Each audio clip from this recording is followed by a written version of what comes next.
Hello everyone, this is Hades at Hades Gaming, back today with another video playing some Call of Duty Ghosts.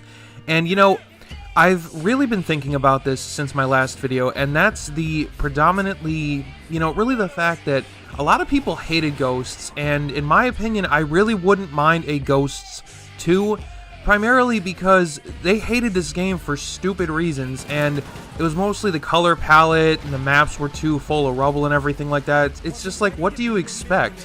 It's a war game. It's not a fucking Fortnite Battle Royale game where everything is perfect and sunshine and rainbows and all that shit. It just doesn't make any sense.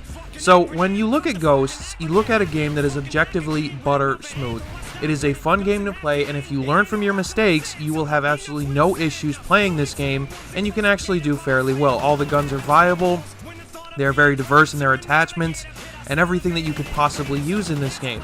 The maps, well, they could have been a little bit more bright and vibrant, and the saturation was a little too high. They were still fun to play on, and they were huge. Like, you could play 1,000 different ways if you actually play Ghosts correctly. And, I loved this game so much, I actually have a tattoo of the Ghosts insignia. And, the game was just so much fun to me, and the campaign was just amazing.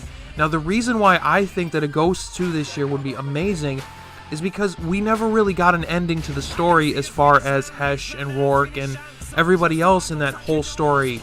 It was just so much fun, and the DLC packs, well, you could actually buy what you wanted to buy. You didn't have to go and fucking go through a loot box system to actually get what you wanted. You could just buy it outright if you wanted it. If you wanted the gun, buy the gun.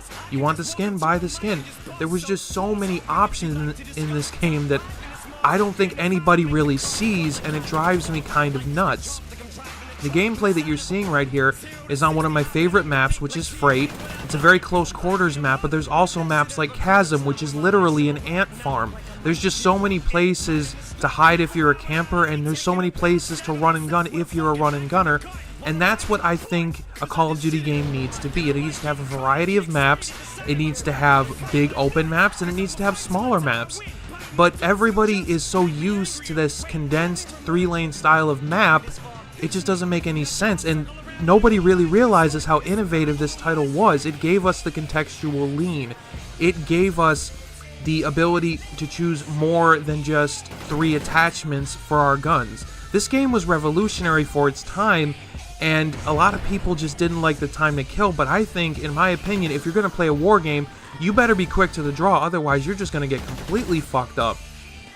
At the end of the day, the hate was just completely unwarranted, and a lot of people really want Modern Warfare 4 this year, but if they went with Ghost 2, I'm sure as hell not going to complain, and you may call me a fanboy and biased for that, but Infinity Ward has always really made very good Call of Duty games. Infinite Warfare wasn't a Call of Duty game in my opinion, but it was still a good game for what it was. The time to kill was pretty much the same as Ghosts.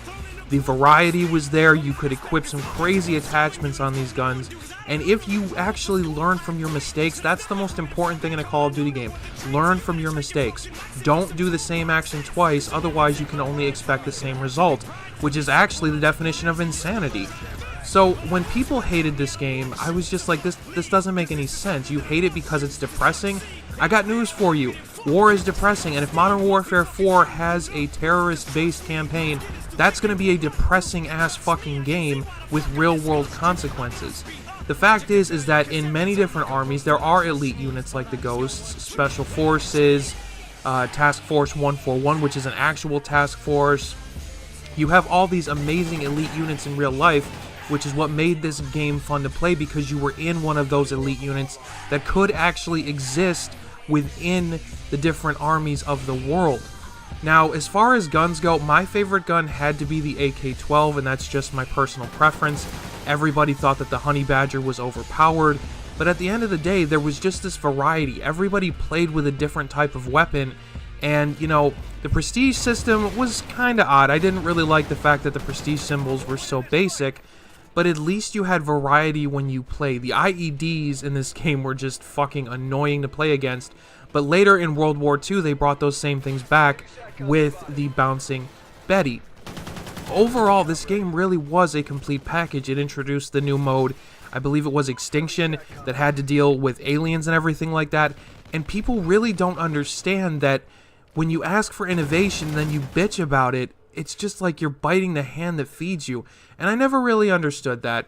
But anyway, guys, this is why I believe that a Ghost 2 would be great. I think the campaign was great. I think the multiplayer was fun as hell, though a little bit dreary. And, you know, it just seemed like such a good game and had a lot of promise. The only corrections that I would make is make the maps a little bit more colorful, a little bit more vibrant. But they did look realistic, so I don't know. There are some drawbacks, but there are some great things about this game, and that's why I think Ghost 2 would be an amazing game. I really do. That's just my opinion. But anyway, guys, this is my second video for today, so I hope you like it. Please don't forget to like, favorite, and subscribe to the channel for Call of Duty news and information that I can provide every single day. Anyway, guys, this is Hades Gaming. Please enjoy the rest of the gameplay. I'm signing out. Take it easy, guys.